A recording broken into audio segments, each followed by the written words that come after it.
Salam alaikum Azulf Laoun. Bonsoir. Le torchon brûle entre l'Union nationale des ordres des avocats et le ministère de la Justice au sujet des projets de loi relatifs au code de procédure pénale et au code pénal actuellement en débat à la PN.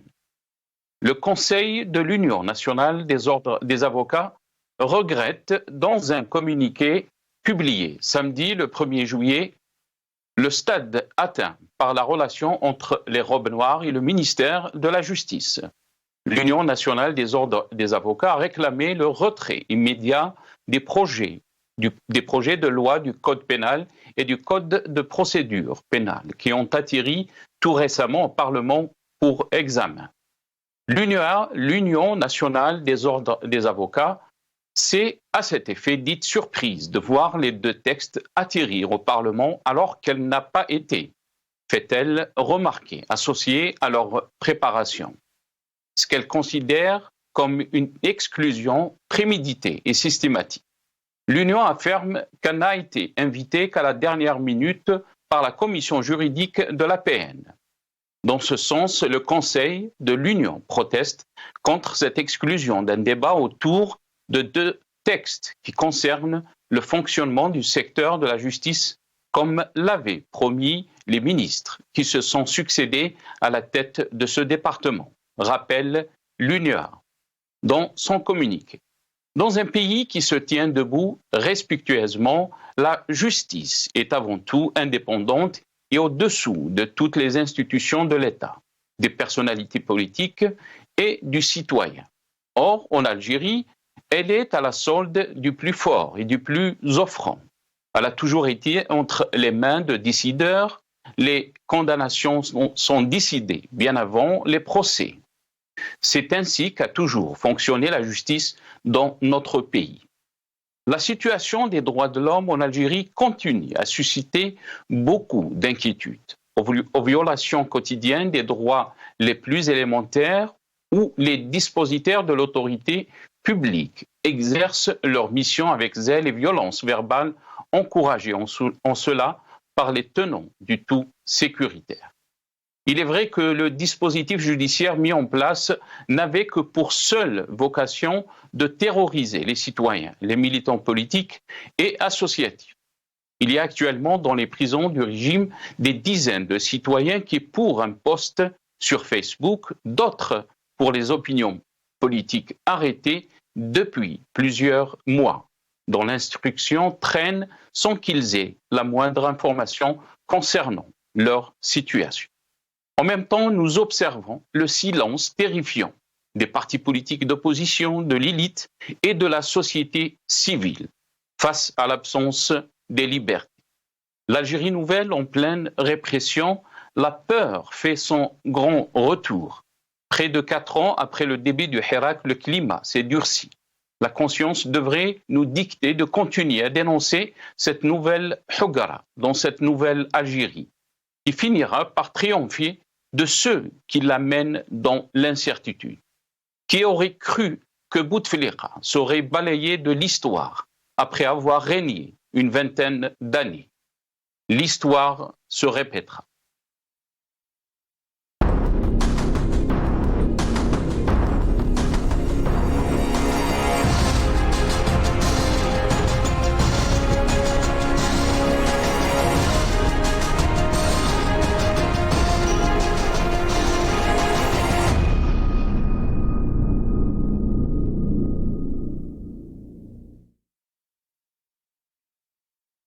La justice algérienne au banc des accusés. C'est le titre de notre émission pour ce soir. Et pour en parler, j'ai le plaisir d'accueillir dans cette émission Maître Majid Hachour, avocat, militant des droits de l'homme. Il est avec nous par téléphone depuis Tizi Ouzou. Majid Hachour, bonsoir. Merci beaucoup d'avoir accepté l'invitation. Merci à vous. Bonsoir Nassar. Bonsoir tout le monde. Et j'espère que nous serons libres. Inch'Allah, merci beaucoup. Maître Majid Hachour. On aura aussi le plaisir d'accueillir Nordina Oussat, universitaire, analyste politique, comme on aura aussi le plaisir d'accueillir M. Elias Djubaili, ingénieur, économiste, militant politique. Maître Majid Hachour, je vais commencer cette émission avec vous. Qu'est-ce qui se passe donc? Pourquoi cette colère de l'Union des ordres des avocats algériens? Pourquoi donc ils ont écrit, si on peut dire, au ministère de la Justice qu'ils ne sont pas d'accord avec les derniers changements ou ce projet de loi? Je pense qu'il y a 2 projets de loi qui apparemment ont poussé la colère des robes noires. Qu'est-ce que vous en pensez et pourquoi cette colère? C'est une colère légitime. Vous voyez ce qui se passe actuellement. Il y a eu une loi sur la presse où la presse était absente. Il y a eu une loi sur les syndicats où les syndicats étaient absents. Et aujourd'hui, il y a des modificatifs ou des modifications du code pénal et du code de procédure pénale.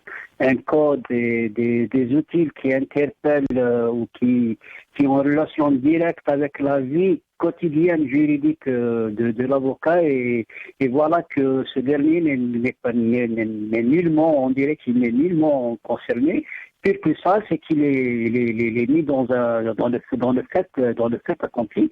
Alors que étonnant, c'est qu'avant Al-Jazair al-Jadida, l'avocat était quand même associé dans certaines initiatives, dans certains modificatifs de loi, comme celui concernant le code de procédure civile, comme les modificatifs déjà apportés au code pénal et au code de procédure pénale. Aujourd'hui, on retrouve l'avocat principal concerné est absent. Et voilà, et la colère, elle concerne pas uniquement l'absence de l'avocat, mais c'est que c'est des lois qui sont envisagées, projetées, qui portent atteinte, qui concernent, avant de porter atteinte à la liberté des gens, elles concernent la liberté des gens. Et le principal lien qu'il y a entre les gens, ces gens, ça veut dire que le justiciable et les instances juridiques, l'avocat est absent. Des modificatifs apportés à des libertés, des modificatifs apportés à des mécanismes de réguler ces libertés, et voilà que l'avocat est absent. Pire encore, si j'ose dire, aujourd'hui, on dit de par le monde, dans le monde entier, il y a une justice populaire. On appelle une justice populaire. Dans quel sens elle est populaire? Dans le sens qu'elle est représentée par des jurys. Les jurys ils font partie des peuples. Ils sont tirés il y a des mécanismes de désignation ou d'élection même de jurys de par le monde qui siègent dans les tribunaux, notamment criminels. Où leur voix est très prépondérante, voire stratégique, surtout en Amérique, en France et dans quelques juridictions de par le monde. Aujourd'hui, ce pouvoir-là populaire, parce qu'on parle de pouvoir populaire, est annulé en Algérie. Désormais, dans les tribunaux criminels, il n'y a plus de jury. Et comment ça s'est décidé? Pourquoi ça s'est décidé? Dans quelle optique? Dans quel objectif? Dans quelle stratégie? On n'en sait rien. On revient à la liberté provisoire. La liberté provisoire, il y a dans ce projet, il y a certains articles qui sont pas du tout clairs. On a ajouté la liberté par conscience qui concerne uniquement les étrangers. On dirait que les Algériens sont pas concernés par la liberté sous caution. La fameuse prolongement de détention, elle est toujours de l'ordre des juges d'instruction, mais elle est aussi de l'ordre de la chambre d'accusation qui peut encore prolonger la détention et cela sans consulter personne. Donc, en conséquence, en conclusion, la liberté des gens, les libertés publiques sont menacées. C'est pas uniquement menacé. Ils ont porté atteinte aux libertés, carrément, ils ont porté atteinte aux libertés des gens. et sans consultation et dans le fait accompli total. Donc comment ne pas s'indigner? Il y a une nuance, je vous félicite pour votre réalité, toujours fidèle à vous-même, ma soeur, mais il y a un truc, c'est que l'homme yastankir, plus que yastankir, c'est qu'il est outré. Il est outré. Il est outré par la démarche, par la démarche de nos associations de l'ordre national des avocats. Dans ce cas-là, puisque l'ordre national n'a pas été associé, il ne peut pas être responsable de ces textes. Il ne pouvait pas, bien sûr, cautionner ces textes, et par conséquent, il ne pouvait que s'en laver les mains, comme elle a dit, c'est se laver les mains de ces textes. Très bien, reste avec nous, Maître Majid Hachour. Le problème, j'ajoute juste une chose supplémentaire, c'est que derrière tout ça, parce que normalement, des textes qui touchent à la liberté des gens, normalement, il y aurait débat. Mais pourquoi il n'y a pas eu débat? Parce que n'importe quel débat aujourd'hui, depuis 2019 jusqu'à maintenant, s'il y avait n'importe quel débat, il acheminerait sur les libertés, sur la démocratie, sur les ouvertures, et ça, personne n'en veut, bien sûr. Très bien, maître. C'est très clair par rapport donc à ce problème. On a été rejoint par Nourdine Aoussat, universitaire analyste politique. Il est avec nous via Skype depuis Paris. C'est Nourdine, marhaba bik, bonsoir. Merci beaucoup d'avoir accepté l'invitation. Merci Sinassar pour l'invitation. Barakallahu fik. Salam alaikum à toi Sinassar. Salam alaikum à tes invités et aussi à tous nos compatriotes en Algérie et à l'étranger. Merci beaucoup, wa alaykoum salam. Merci beaucoup, Nourdine. Comme on a été rejoint aussi par M. Ilyas Tubaili, ingénieur, économiste, militant politique. Il est avec nous aussi via Skype depuis Paris. Et Ilyas, marhaba bik. Merci beaucoup d'avoir accepté l'invitation. Merci Nasser pour l'invitation. Et cette thématique, pour moi personnellement, elle est très très intéressante et pertinente parce que j'ai toujours suivi un petit peu les réformes du code de procédure pénale et aussi, c'est-à-dire aussi la défense, c'est-à-dire l'instance de la défense qui est une institution constitutionnelle conformément à la Constitution de 2020. C'est très très important. Je te remercie infiniment de m'avoir invité pour apporter ma propre vision. Voilà, merci. Merci beaucoup, Ilyas. Merci beaucoup et merci aussi d'avoir accepté l'invitation. Nourdine Aoussat, on a entendu Maître Majid Hachour expliquer un peu par la loi qu'est-ce que ça veut dire ces changements. Bien sûr, on a vu la colère de l'Union des avocats, de l'ordre des avocats. Donc, ils ont dénoncé, si on peut appeler, l'exclusion du débat. Qu'est-ce que vous en pensez par rapport à ce projet, mais aussi cette façon de gérer les choses, surtout ce secteur de la justice, en excluant les avocats de ce débat par rapport donc à ce projet de loi d'ordonnance? 3 points, à mon avis, importants à constater. Le premier point, il l'avait rappelé déjà tout à l'heure, Maître Majid Hachour, en parlant de toutes ces réformes qui ont eu lieu ces derniers mois, à commencer déjà par la réforme de la Constitution et le code de l'information, le code et les règles du syndicalisme en Algérie, et maintenant on touche à la pierre angulaire d'une société démocratique, d'un système démocratique. De toutes les façons, on ne l'a jamais été réellement. Depuis 1962, l'Algérie n'a pas été véritablement, réellement démocratique. Mais on essaye, les différents pouvoirs, les différents régimes,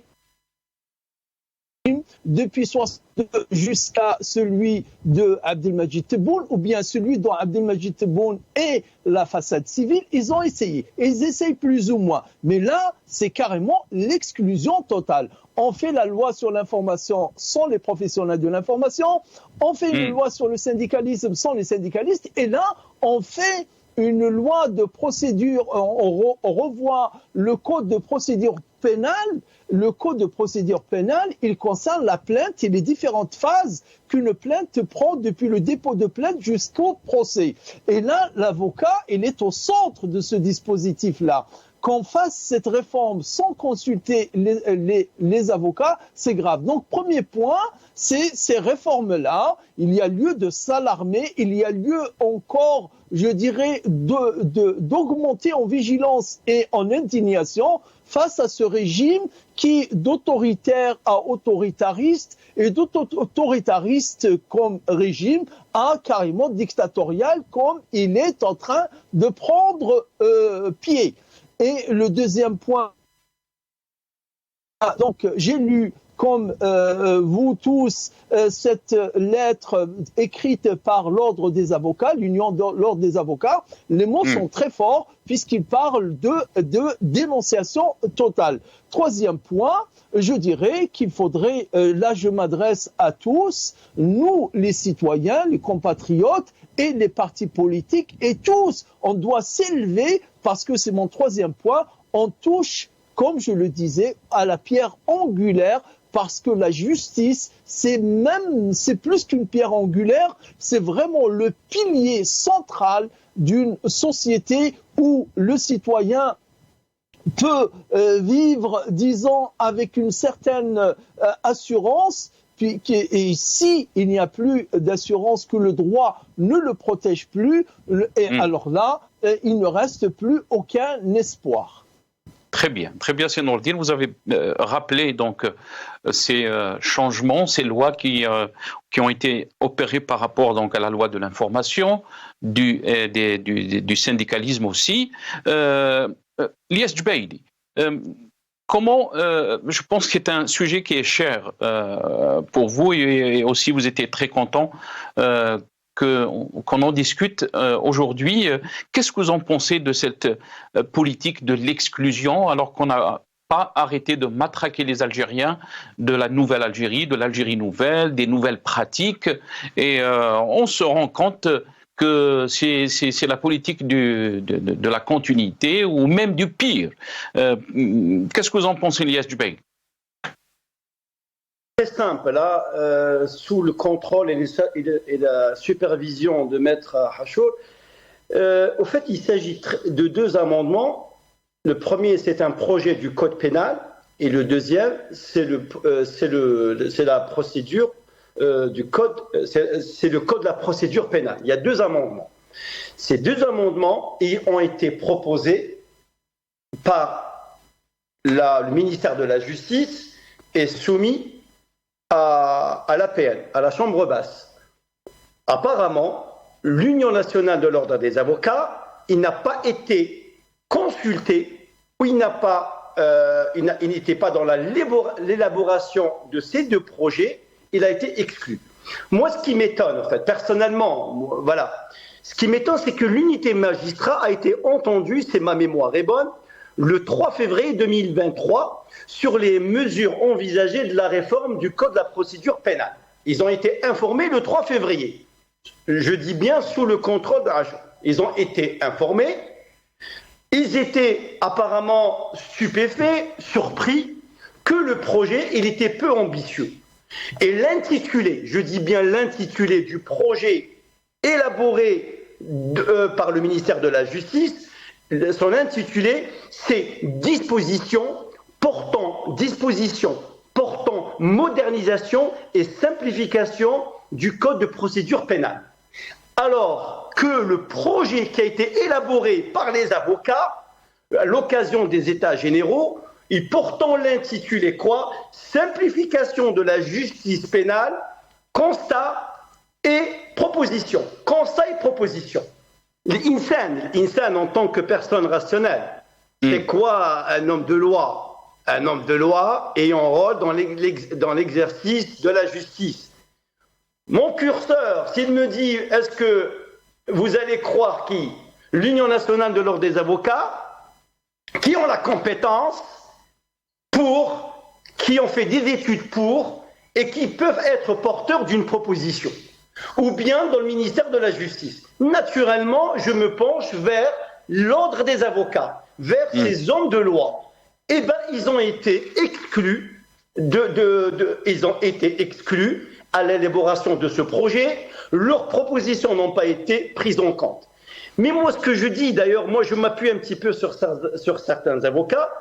Tant que nous continuons à réformer, ils disent, tant que nous continuons à réformer une procédure pénale sans adopter une vision stratégique, nous ne pouvons pas lutter efficacement contre la délinquance et le crime organisé. C'est-à-dire, ça veut dire quoi? Que dans la vie, que ce soit en économie, en mathématiques, en médecine, dans les études spatiales, même en littérature, dans la conception d'un projet, il faut avoir une vision stratégique. Et quand vous n'avez pas une vision stratégique, vous ne pouvez pas y aller. On me dit, vous savez, je vais sauter juste. Il y avait Donald Trump qui s'est énervé, il a dit « j'en ai marre de voir les voitures allemandes à New York ». Eh bien, le président de Daimler-Benz lui a répondu « vous n'avez qu'à faire comme nous ». Parce que nous avons eu, durant la Deuxième Guerre mondiale, la vision stratégique. Notre puissance stratégique se reposait sur la voiture. Pour vous dire qu'il faut avoir une vision stratégique. À défaut d'avoir une vision stratégique, vous ne pouvez pas y aller. C'est que si j'ai bien compris, la délinquance, elle est en train d'accroître en Algérie. Donc, il y a ce qu'on appelle un défaut d'étude de criminologie approfondie. Et c'est normal. Donc, les avocats, ils sont au cœur du métier. Ils sont au cœur du fléau. Parce qu'il y a une délinquance et un crime qui est en train de répandre à travers le territoire national. Donc, ils disent, pour nous sommes porteurs de propositions et nous sommes prêts pour simplifier. Et l'inverse que propose le ministère de la Justice, c'est la complexité et l'extension des cadres d'enquête au profit de qui, Nasser? Au profit du parquet. Très bien. Vous voyez bien, c'est-à-dire quelqu'un qui n'a jamais fait des études juridiques. Je peux vous dire que je suis un auditeur, je travaille pour un cabinet parisien d'audit d'économie. On s'appuie toujours sur les outils juridiques. C'est la pierre angulaire de tout. On ne peut pas mener un projet, on ne peut pas mener ceci. Si on ne s'appuie pas sur les éléments juridiques qui sont clairs. Imaginons, ça c'est un projet de procédure pénale. Ce qu'ils veulent, c'est la réécriture du code de procédure pénale qui doit s'articuler sur quoi? Ils veulent avoir une clarification des quoi? Des rôles et des règles de tous les acteurs de la chaîne pénale. C'est ça. Donc leur projet, moi j'ai lu, il est très ambitieux, mais malheureusement, comme tant d'autres aussi institutions, ils sont, je ne dis pas qu'ils sont marginalisés, mais ils ont été complètement exclus à l'élaboration de ces deux projets. Et le biais de votre antenne, c'est-à-dire tout mon soutien à cette profession, à cette noble profession. Voilà. Restez avec nous, Lias Jubaili. Maître Majid Hachour, je vais revenir à vous. Beaucoup vous diront que ce n'est pas les textes qui manquent en Algérie, surtout concernant donc, ce secteur de la justice. Le problème, c'est comment on pratique ces textes et cette transparence de la justice. Et je pense que c'était un des slogans phares du Hirak qui demande donc l'indépendance de la justice. Le ministre de la Justice, Rachid Tabbi, il a parlé des dysfonctionnements, il a parlé aussi d'une situation catastrophique. On l'écoute et je reviens à vous très rapide. السيد رئيس الجمهورية يحرص أن الجميع يؤمن بمقدرات هذا البلد وينخرط في عملية إعادة تجديد وإعادة بناء هذا الوطن. احنا ورثنا وضع كارثي نقولها مرة أخرى، وهذا وين رانا نعاودوا نرموا نتعاونوا باش نخرجوا في أقرب وقت من هذه الأزمة. مش سهل أنك تغير وضع نتاع 15 سنة ولا 16 سنة، يعني ما نعاودوش ننتقدوا ولا نتهموا ولا سوء تسيير والتيه وضياع وتبديد مقدرات أمة، ما نعاودوش يعني نتكلموا لو كان طايفي، لكن باش تعاود تخرج من هذا الوضع إلى وضع أحسن هذه لازم تجند الجميع وامنوا بولادكم. هذا هو الرسالة تاع السيد رئيس الجمهورية. شكرا. ça c'était les déclarations donc du ministre de la Justice, Abdelrachid Tabbi. Majid Hachour, toujours on revient vers cette période de Bouteflika, et le problème c'est toujours donc le dysfonctionnement qui s'est passé donc dans cette période.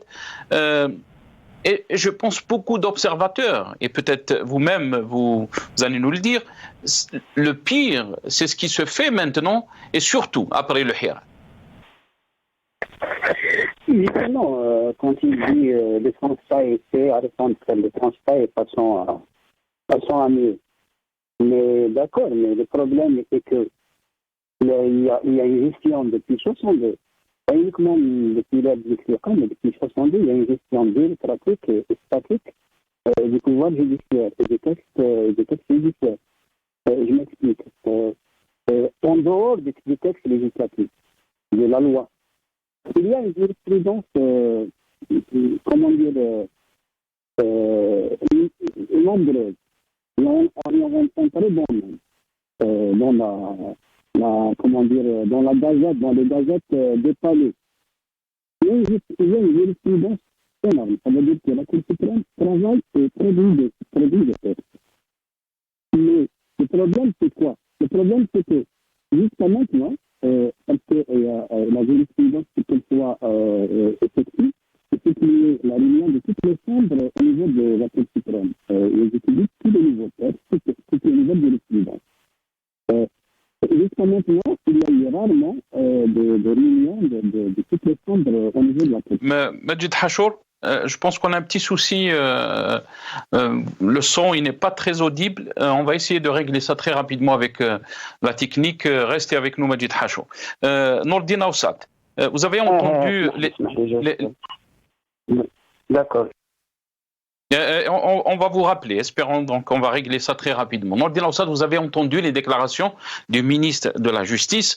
Qu'est-ce que vous en pensez de ces déclarations? Chaque fois qu'il y a problème, chaque fois qu'on constate qu'il y a dépassement, toujours, on revient à cette période de Bouteflika, l'Isaba, entre guillemets. Alors ça fait presque 4 ans qu'on nous parle de cette Algérie nouvelle, d'une gestion nouvelle, des pratiques nouvelles. Qu'est-ce que vous en pensez de ces déclarations, Senordi? Je pense de cette déclaration, d'ailleurs, on n'a qu'à regarder et à pointer le dernier mot qui a été dit par ce ministre, Sidi Amnou Bebladkom. Depuis quand le Jazairi m'a yamench Bebladou? Il dit ayez foi en votre pays, mais on a foi en l'Algérie. Et tous les Algériens, j'ose dire, et toutes les Algériennes ont foi en l'Algérie. Mais c'est en eux, ceux qui dirigent le pays, c'est en eux que les Algériens ne croient pas en eux, ils ne croient pas en leur capacité.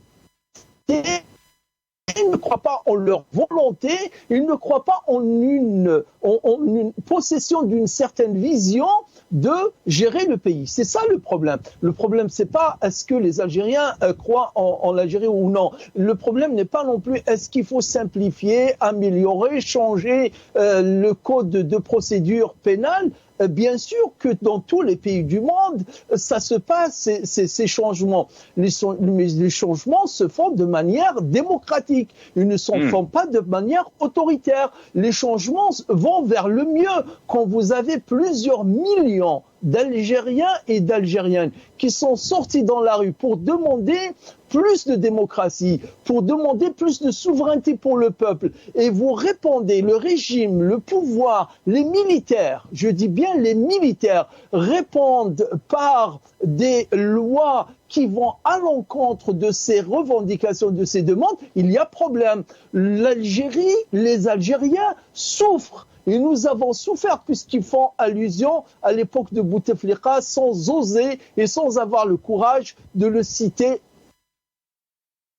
moment, puisqu'ils font allusion à cette période-là. Ce qui est désolant, ce qui est navrant, c'est que pendant toute cette période, on a laissé toutes les responsabilités dans les mains d'une seule personne, et que cette personne, à partir de 2014, quand elle s'est retrouvée démunie, quand elle s'est retrouvée dans l'incapacité, puisqu'elle n'avait même pas les capacités physiques de gérer, comment le pays il allait vers l'implosion ou l'explosion.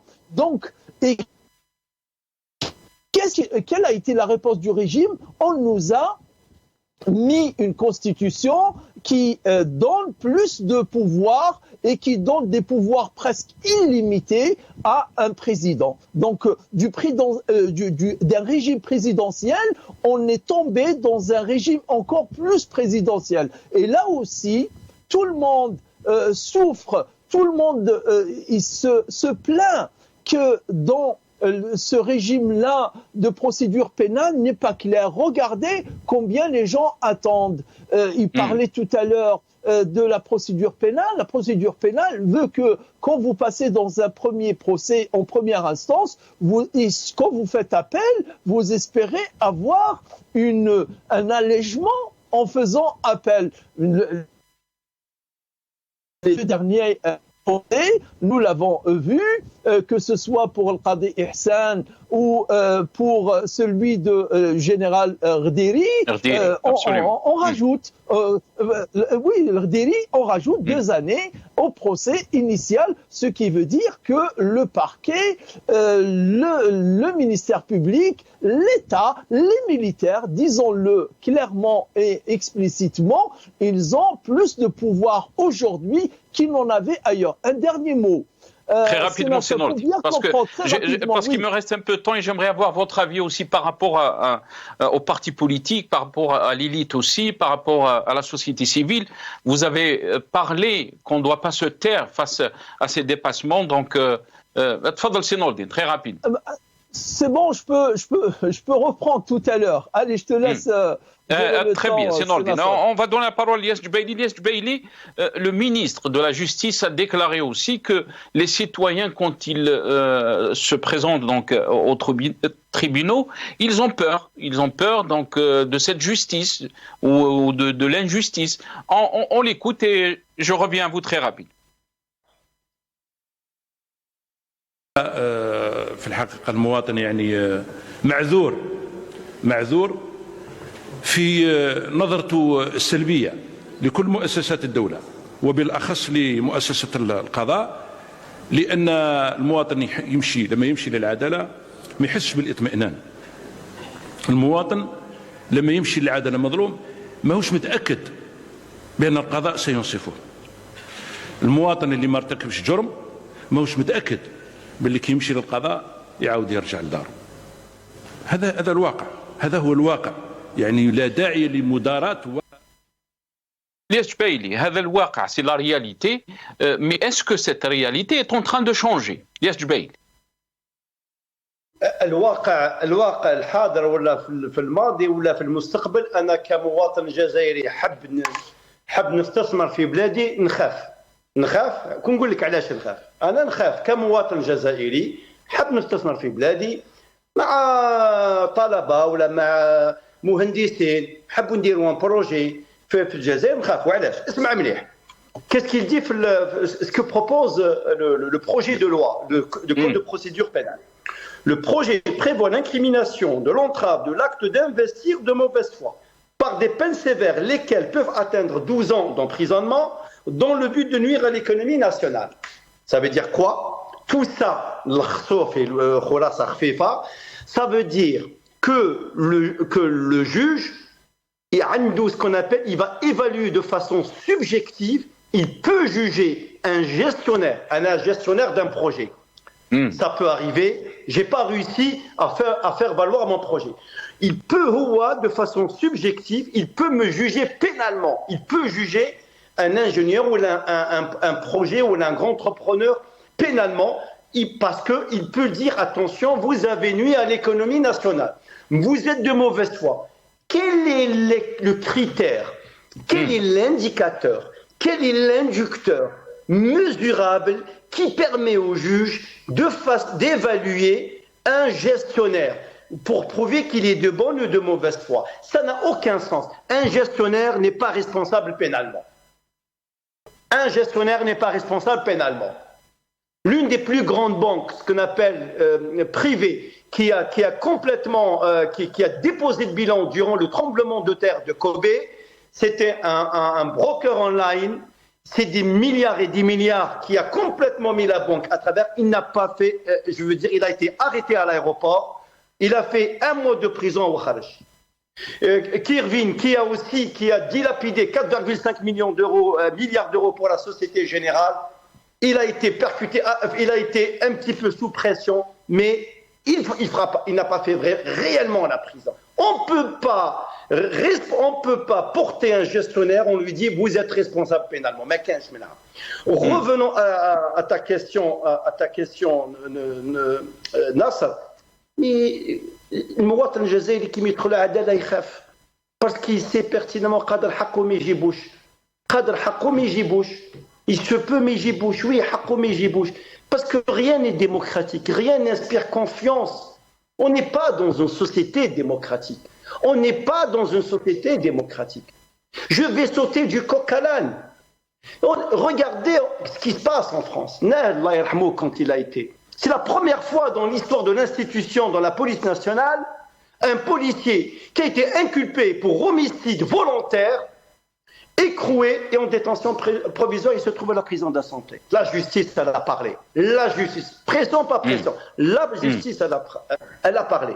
Donc, à partir du moment où vous êtes dans un pays où il n'y a pas une démocratie, où il n'y a pas une séparation, il n'y a pas l'outil démocratique pour vivre. C'est-à-dire, c'est quoi le premier fondamental d'un pays? C'est la démocratie, la séparation des pouvoirs. Il n'y a pas. Comment voulez-vous que la justice fonctionne? C'est quoi le 4e ou le 5e fondamental d'un pays, un état de droit? C'est une justice indépendante. المواطن في البلاد يخاف كان حقوق المواطنين راحوا كلاوهم. Donc, pour vous dire que... Et on a accusé même des jeunes pour atteinte au moral de l'armée, Lias Jubail. Mais c'est quoi? Je me rappelle, tu me corriges, cher Nas, si je me trompe. Je me rappelle quand Karim Tabou il a été emprisonné, atteinte à l'intégrité ou atteinte au moral de l'armée. Ça veut dire quoi, moral de l'armée?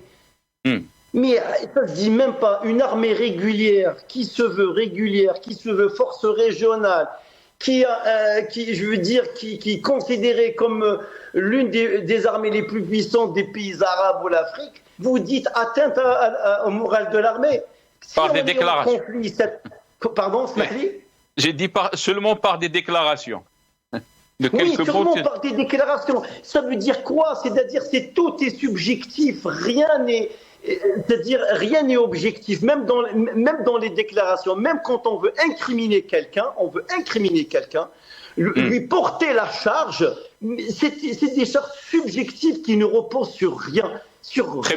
Regardez, la preuve, toute une profession, l'Union nationale de l'ordre des avocats, exclue dans l'élaboration d'un projet. Vous vous rendez compte? Exclus. C'est-à-dire, eux, s'ils font quoi? C'est la défense. Et comment dirais-je? Et l'instance de la défense, rappelez-moi, c'est une institution constitutionnelle conformément à la Constitution de 2020 qui a été élaborée par Tebboune & Co. Donc, très bien. Je ne comprends pas. Restez avec nous, Lias Jubail. Je sais que vous avez beaucoup à dire.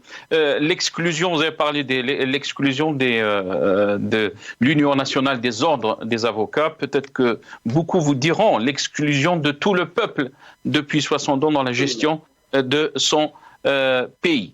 Nordine Aoussat, cette situation est très inquiétante, bien sûr. Cette Algérie nouvelle, elle interpelle aussi les partis d'opposition, l'élite, une certaine élite, mais aussi la société civile, par rapport à cette nouvelle Algérie et est-ce qu'on se dirige vers une société du tout sécuritaire, si on peut dire, Nordin Aoussat? Est-ce qu'on vit des moments inquiétants, surtout les gens qui sont engagés pour qu'il y ait un changement pacifique en Algérie? Bien entendu qu'il y a lieu de s'inquiéter, disons, au plus haut degré, parce que nous regardons ce que fait ce pouvoir et nous ne regardons pas ce qu'il dit. Parce que ces discours, c'est des discours, bien entendu, l'Algérie, elle est belle. L'Algérie, les hôpitaux sont les meilleurs que dans les pays du bassin méditerranéen. Il manque rien dans le commerce. Il y a le pouvoir d'achat, il est au meilleur niveau. Quand on écoute ce que dit Abdelmadjid Tebboune, ce que dit la presse nationale, la production nationale, on a atteint 36 milliards, ils ont dit cette fois-ci. L'année dernière, ils ont parlé de 26 milliards de production agricole. Cette année, le ministre il a même parlé de 36 milliards, ce qui est un chiffre gonflé d'au moins, je dis bien, 10 milliards de dollars. L'année dernière, nous nous souvenons qu'ils ont gonflé les chiffres du tourisme en Algérie en rajoutant 3 zéros. C'est-à-dire que s'il y avait 1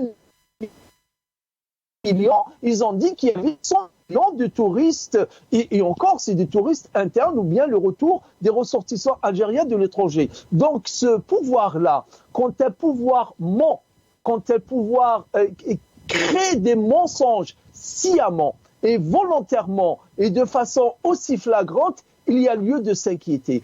Quand on fait des réformes de certains secteurs sans associer les représentants de ces secteurs-là, il y a lieu de s'inquiéter.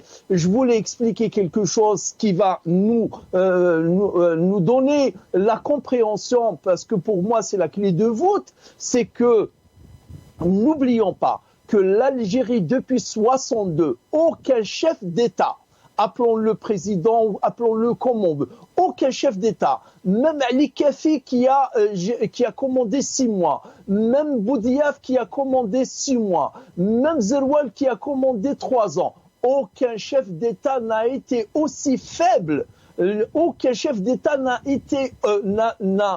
souffert autant de légitimité comme l'actuel Abdelmadjid. Abdelmadjid, c'est une marionnette, ni plus ni moins, dans les mains du chef d'état-major, ce que nous n'avons jamais connu. Même Boumediene, colonel, qui était chef, président du Conseil de la Révolution, il n'avait pas, je dirais, ces pouvoirs-là. Mais très rapidement, c'est Nordin. Celui qui vous rendra l'argument, il vous dira aussi, on n'a jamais été aussi face à une situation où l'opposition n'existe pas, la société civile n'existe pas. Très rapidement. Absolument, je suis entièrement d'accord. Même à l'époque de Boumediene, en 76, Kiwan, comment il s'appelle, Ben Khadda, Farhat Abbas, il y avait de l'opposition, même ne serait-ce que par des communiqués qui faisaient ces hommes. Aujourd'hui, on veut à l'opposition. Il faut que les partis politiques réagissent par des communiqués. Les communiqués, ils sont capables de les produire, ils sont capables de les diffuser, ils sont capables de les rendre publics, et c'est de leur responsabilité de le faire. Barakallah fik, c'est Nordin. Elias Jubaidi, je vous laisse le mot de la fin.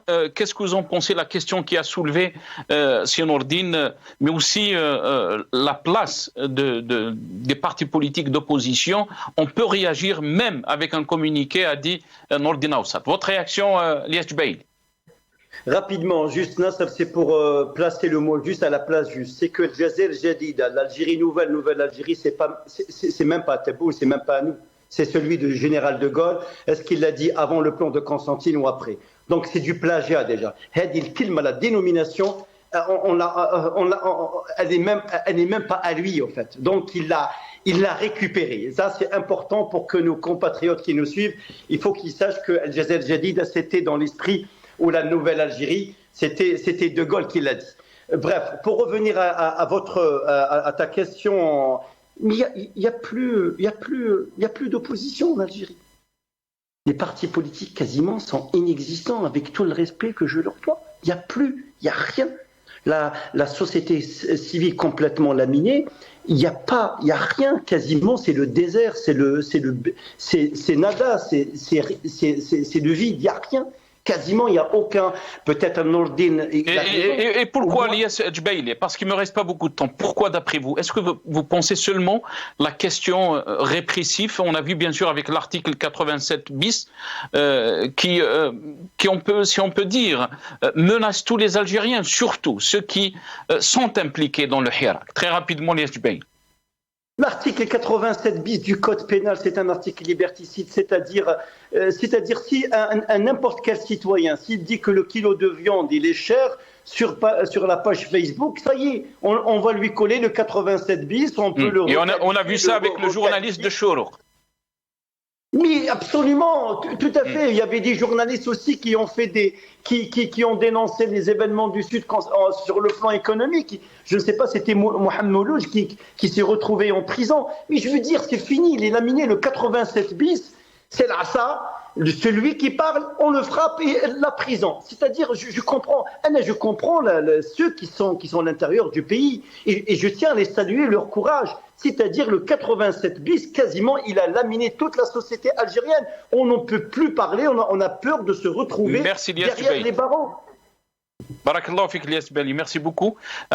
Désolé, je vous ai pressé parce qu'on me dit qu'on a dépassé le temps. Merci à vous Ilyas Jbaili. Merci aussi à Nordin Aoussat. Merci à Maître Majid Hachour. Merci à vous, chers téléspectateurs, d'avoir suivi cette émission.